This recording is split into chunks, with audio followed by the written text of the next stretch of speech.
It's very rare to get an item that is practical and actually does keep you warm and actually does what it says it does, and still looks good.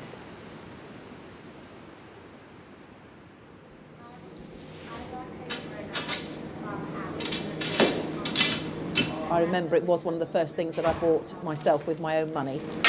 It was a big investment at the time. You know, they were quite a reasonable amount of money then.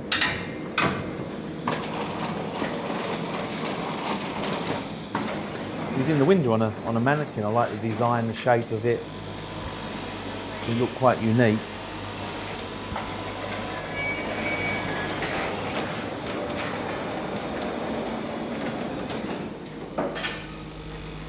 The design of it is very functional, straight to the point, and things that are simple, you know, last a long time. It just feels nice when I put it on my back, as an old coat does.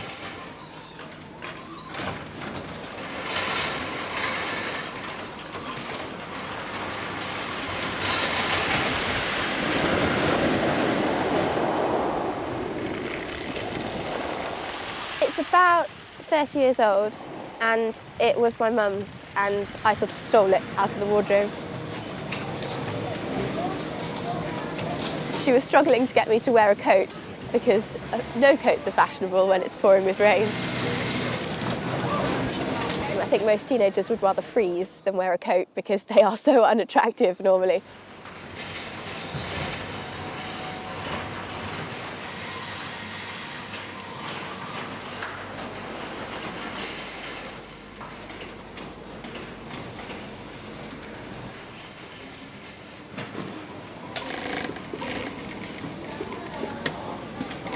My old Barbour is a Bedales, circa 1982.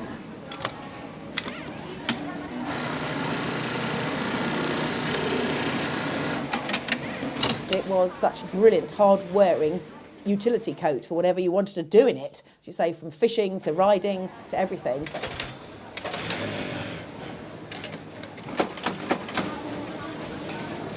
And all the zips and the pockets, all the poppers, everything is working on it. Nothing has broken in 30 years.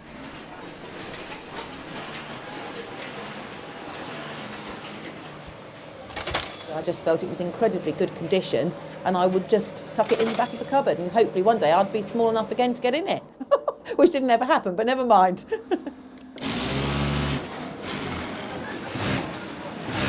Well, this is the game fair, and I think I bought this about 31 years ago. You know, it's been a good companion. I like how it's just so easygoing. It goes with everything. It's really good colour and it's really good. It's so warm. It's still quite lightweight, but it's really warm and it's waterproof. You don't have to worry about it. You just kind of shove it on and go.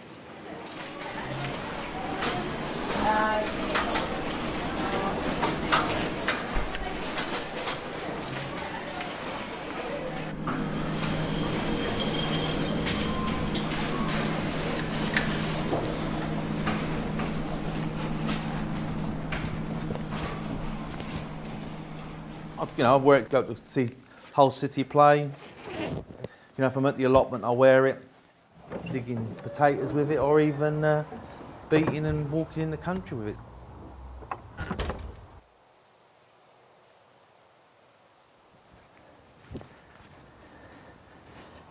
I originally used it to go to work with when I lived in London. And now, I use it to, you know, keep me dry when I'm in the outdoors. So it's had a city life and now it's got a country life sort of thing. So it's spanned all needs, I suppose, you know.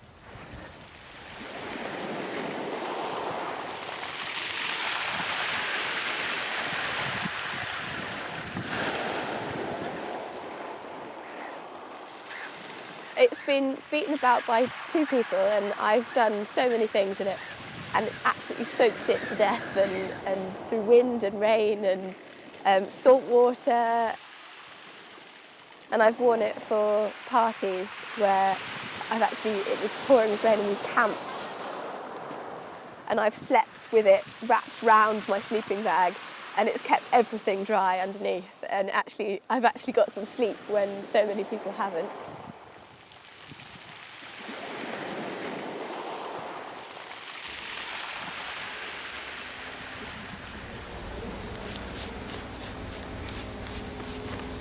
A lot of people don't want the coat to look pristine, brand new. They want it to look lived in, and if it's got a small patch on it, it's like a badge of honour. We lengthen sleeves, shorten sleeves, lengthen jackets, shorten jackets. It all depends on the construction of the coat and what our customer asks for. It's nice to do a lot of work on a coat, see a really raggy old coat come in and then see what you can do to the coat and what you have done. It's like taking your car in to have an MOT. What I like about it is that you tear it, you damage it, you can just send it back to Simon's side and the factory they bring it back to new virtually. Whether it's a small job or a long job, which could take hours, we have one machinist does all the work on that coat. We see more jackets than girls on the factory floor do, so we've got more of an idea, that we strip the jackets down and rebuild them for customers. That's what we do mainly. Pockets get well bashed about, we hand in your pockets cartridges or other bits and pieces you have in the pocket and carrying binding twine, and they sort of just generally fade and wear really.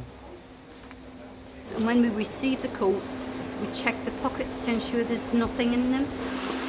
We found mobile phones, jewellery, credit cards, checkbooks, dog biscuits, love letters, underwear. In my day, it would have had a horse pick, polish, something from the saddle, I don't know, gloves, everything like that for the stables. And I think now it's probably full of lip gloss, lenses, makeup brushes and torches. We always had a torch in there. Torch in there in my day, torch in there now, just in case.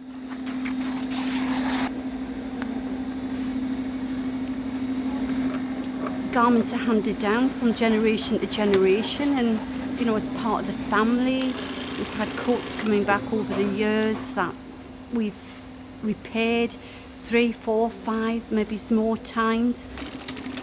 The operators, they'll say, I can remember repairing that coat. I've done that. It's nice to see it coming back again.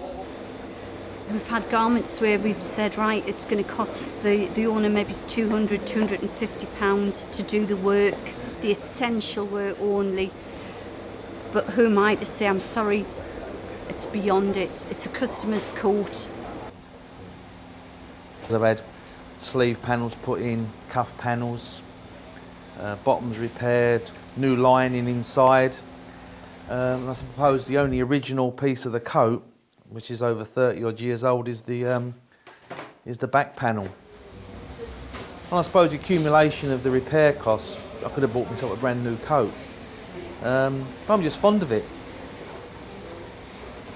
It looks like it's been worn, it looks like it's been loved. It hasn't come straight out of the shop. I really like that about it. Perhaps someone else will throw it away when I'm not around, but I won't get rid of it, even if I don't wear it no more. I might eventually buy myself one, but I'll keep wearing this one in the meantime. I quite like it. There we are, nice and cosy. Yeah, back in now.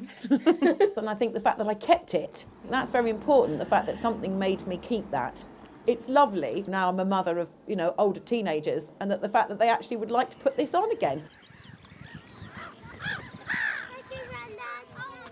I shall keep it, and then wouldn't that be lovely if we had got it in the cupboard for perhaps a grandchild that needed a coat, and we'll just say, put that on, dear, and it's still in a good condition then.